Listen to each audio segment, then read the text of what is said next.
the fact is that she's in a difficult situation right now. It's really a pathetic story. I felt it. And I want to say that she made two major mistakes in life. The first mistake she made was to choose wrongly. That is why we keep emphasizing on the point. Look before you leap. This is a lifelong institution. You cannot afford to make mistakes. So she had made that mistake. Then the second mistake is that she didn't correct the first mistake. She had the opportunity to correct it, but she refused for whatever reason. She said she didn't have she was thinking of how she would fend for the kids and all of that. But the fact is that the battle you don't fight today, you will definitely fight it someday. And that's what's happening now. So correcting the mistake then, you knew that this was your husband's character. And he wasn't remorseful. He refused to repent of it. He was a chronic cheat. What did you do? You just let him behave like that? We fail to understand that this is a big risk. It's a huge risk. Most times we say, it's we can deal with emotional abuse, not physical violence. But the truth is that emotional abuse can ruin your mental health. In fact, physical abuse is the aftermath of emotional abuse. And that's what she suffered for that long. She didn't handle it. She could have separated. Maybe at that point of separation, the husband would know, do you still want this marriage? Are you ready to continue or not? But she did nothing. And right now, look at the situation she has found herself. She has to keep up at it. She has to stay. No, that's the truth. She has to stay, because now the husband may just be justified and he'll say, you didn't leave there. Maybe if you had left, I'll have brought in a new wife who will be taking care of me. And maybe one of those side chicks will have graduated to a wife if she had left. But she stayed. So she stayed because she believed in for better, for worse, even the worst committed by the man. And then, so she has to continue taking care of him. That's why we say that you don't just go into marriage unprepared. You need to prepare adequately, because marriage comes with a lot of challenges, especially financial challenges. As women, most women in Africa, we just go into marriage expecting the man to provide, do all of the provision. But you forget that that man is a human being.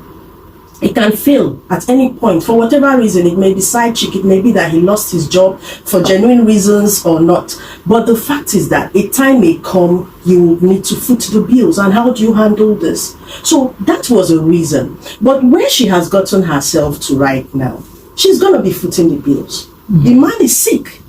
Yes, he's incapacitated. So right now, she has a sick husband to take care of. She has children to cater for, and she has to foot other bills. So how is she going to manage it? So she made this mistake, and like I said earlier, she has to cope with it. It's important that as women we try to develop ourselves, not just go into marriage and you relax, you just be giving birth, enjoying your husband.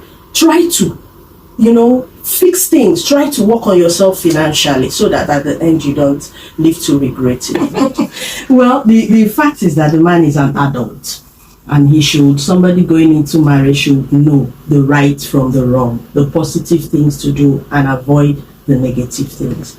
Now, this woman, Prof said that the man should have died. If he died, he brought death upon himself.